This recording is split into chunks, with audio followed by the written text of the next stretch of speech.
Okay, so Brian Chesky went on TBPN earlier this month, and he made a really interesting statement about CMOs. He said, I think the highest turnover job of any Silicon Valley executive position might be the CMO, because once something works, it almost becomes stale.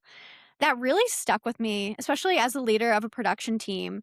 The battle against being stale, of course, brands naturally, they want to see that year over year growth. Obviously, I do too. That means that we're doing a good job. But something that I continue to grapple with is that anxiety around, well, how are we going to top this? You're crushing on reach and impressions, but your year over year growth is Hmm. sort of stagnating. Maybe it's not even year over year. Maybe it's week over week, month over month, campaign to campaign. That has to mean that you're starting to move down the funnel and seeing outsized impact in other stages of the funnel. Your return on ad spend is growing. Your click-through rates are fantastic, or your return on ad spend is going down. Hmm. Excuse me. Your click-through rates are fantastic, what have you. It has to be sort of like this balancing act of you're hitting a plateau, but what does that mean? That means you've got this leaned in audience. That means you're activating against them. And that's difficult because the lower funnel stuff is like so fundamentally different from Hmm. upper. It's so tactical, Hmm. and that can feel like whiplash creatively. Yeah, I think the biggest thing that stuck out to me for his statements were his idea that you can't just go and hire somebody that did something really well at another company because by the time you bring them over to your company, it's already stale, right? So it's constantly having to innovate and reinvent the ideas that you're coming up with. And I think part of what makes it so difficult is that I think the best way to do that is to be learning from different industries and seeing how you can remix their ideas for your industry. But that requires you to be so terminally online that you just know of all these great marketing examples that are happening. But then the big thing is you see an idea, you think it's great, and then you think, "Okay, how can we do it for us?" So many marketers just try to steal the idea point blank and don't actually remix it to make sense for their brand. And I think that's a huge difference between the marketers that are, learning everything and staying up to date, and building those campaigns out for their brand, versus the ones who just see what's going viral and say, oh my God, we have to jump in on this trend, right? And I mean, we talk about this all the time. We see, the trends. I mean, the one that's been annoying me most recently, because I'm it's still going on months, a month later, is the one where it's millennial copy versus Gen Z copy, right? Yes. And you continually see brands just kind of jumping on the trend. And not really changing it or anything. And then one other thing that I've noticed, for creators, is how much is let me sell you a course on how to do this thing that worked for me, right? And it's very individualized. Um, there's hardly any way for you to kind of take it, right? And I think what marketers, especially if you want to have your own personal brand, aside from the brand you're working with, is figure out what you actually care about. I mean, going back up to the first topic, right? Is figuring out what are the things that matter to you, what industries are you going to be paying attention to so that you can stay on top of trends, and then moving from there. And I want to talk about a couple examples of where I'm seeing these new ideas crossing over, right? It's NFL season and a bunch of the teams have Yes. started, putting out their calendars, right? And last year we had the one of the Spurs video production marketers come on and tell us kind of how she thinks about how they're, keeping up with things. And one of the things she said was now that we have a bigger and growing female audience, we want to bring in more female creators to partner with so that we, are also making content for them and it's not very male heavy, right? I think it was the Green Bay, they did the a partnership with the person who mixes paint to do the colors for the teams that they'll be playing with as their schedule. And I thought that was such a smart way to come up with new ways to put out something that's pretty boring, right? Your schedule, woo, who cares, But no, it's by putting it in a context that's interesting visually to look at, you get more attention, is one thing. And I also want to call out that those same, teams are also saying this is not AI generated, right? We're working with Yes. a creator, a human creator to make this, right? So here is how, these brands decided like, hey, there's a trend which is like, let's show that like humans are making art, and let's put it in the context that like makes sense for us.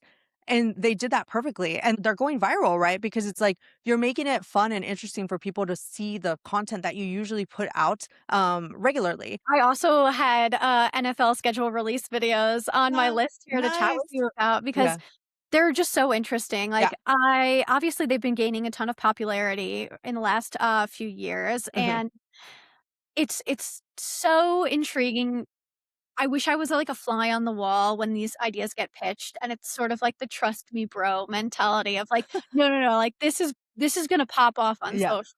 Like, I saw the Patriots did, like, a slime scooping video, Oh, okay. and the Texans had their mascot be, like, a fake hydraulic press and, like, squished things with, like, his head and Yeah. his Yeah. how do you pitch this? Like, Yeah. Yeah. I'm Yeah. intrigued. But it's so social first, it's so Yeah. TikTok first, and it gains a lot of engagement too. It's not just about the views, like, you have, like, meaningful comments in the comment section, you have Right. meaningful engagement in the comment section, and I think that goes a long way to say, like, "Hey, I understand my audience on this specific Hmm. platform. You might not get it, but this is what's going to work in this situation," and NFL schedule release videos have become so niche and so Yeah. interesting. And I think there was even an interesting one from the Rams. They did, like, a play on Napoleon Dynamite. So, Mm. really, world is your oyster, and I Yeah. think that's, like, an interesting and creative way, for football teams to reach, like you said, new audiences. Right. Maybe it's a more female-centric audience, maybe it's a younger audience. I know that Hmm. Nickelodeon for the last few years has been doing a ton of, NFL stuff for that's more catered towards kids to get that younger fan Yeah. base, to make sure that people are growing up to be, bona fide NFL fans Yeah. when they're older.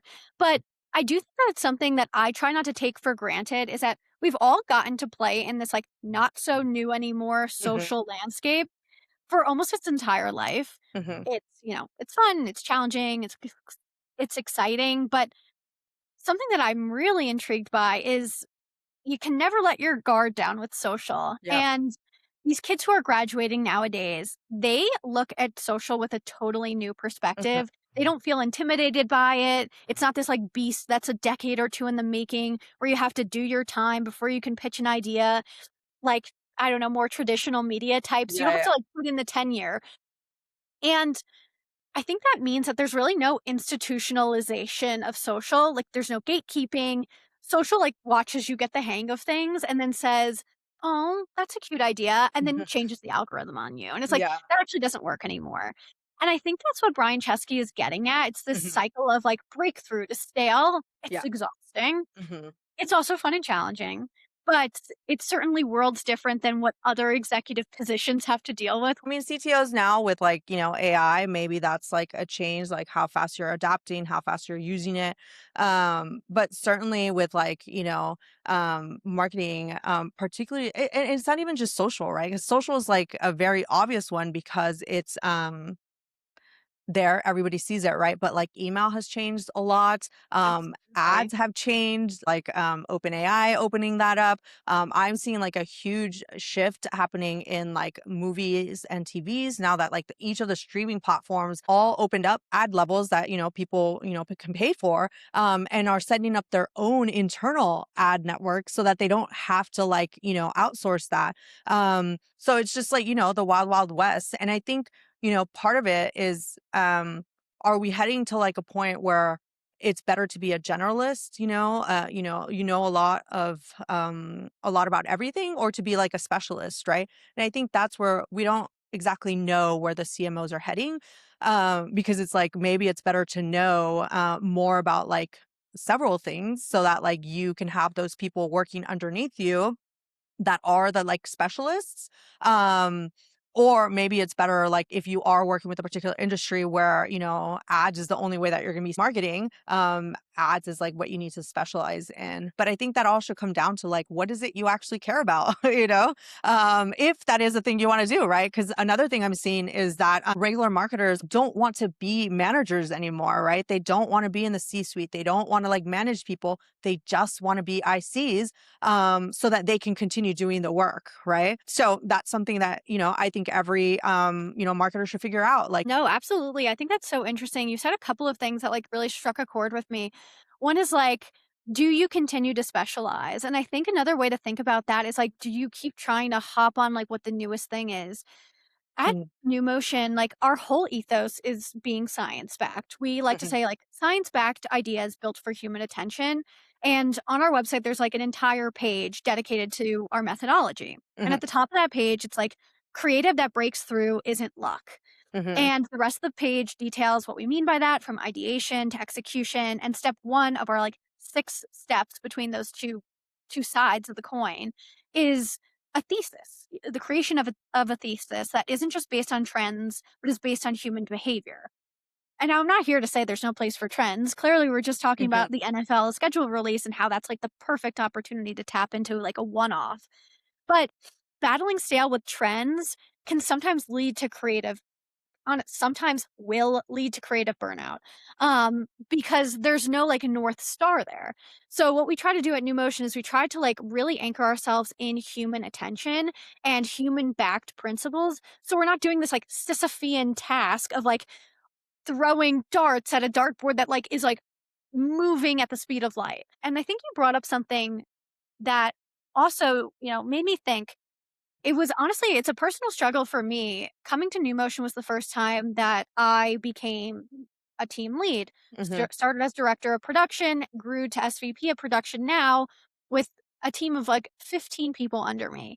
And the craziest thing is moving from like I'm not doing the work, but I'm facilitating the work. mhm, And it's trippy as someone who was very hands-on. I'm an editor, animator myself to hire people that are just better at all of these specialties than myself, it's trippy, but it's amazing, and I feel like the work has only gotten better and better, and highlighting and hiring these ICs who are specialists mhm, helps walk the line of like, we've got these core principles, but we've got these specialists.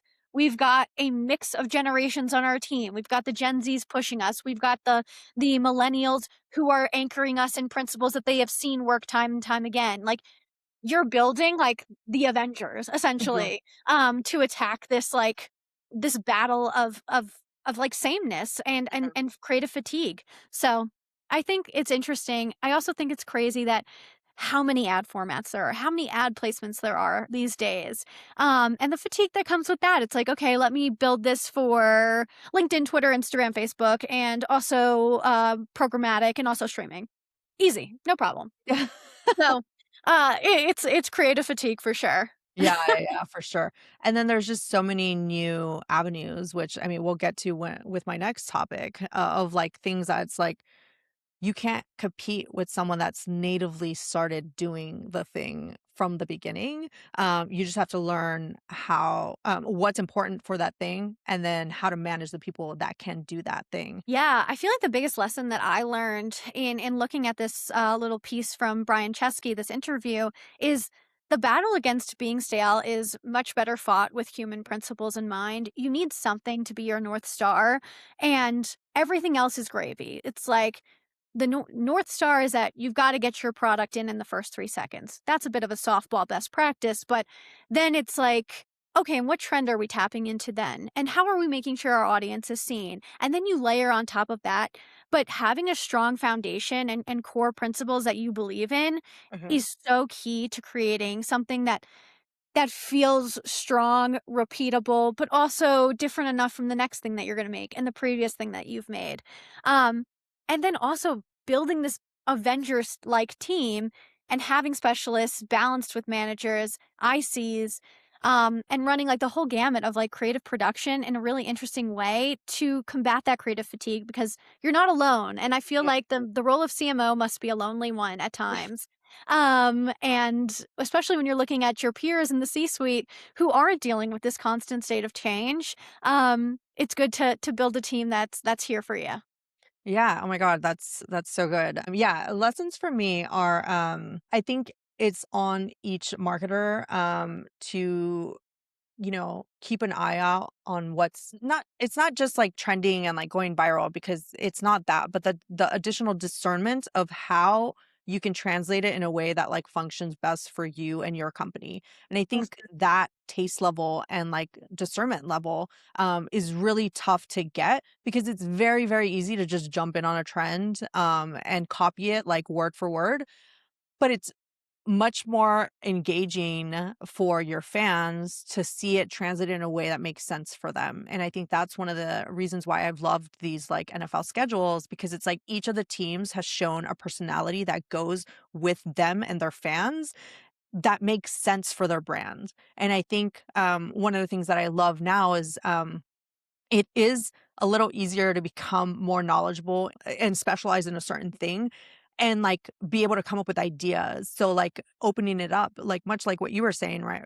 I do like that we are, perhaps moving past more of that hierarchical, like top down, like the CMO has like the ideas is the creative director and everybody else just kind of has to take their idea and like run with it, even though that might not be like the best thing because they're maybe a little bit out of the loop. So instead of being the one that likes coming up with the ideas, it's like, how are you coming up with that taste level of knowing whether it works for your brand or not? And I think that's going to be harder going forward because it does take you having to know what's going on marketing wise and PR wise and comms wise and all that.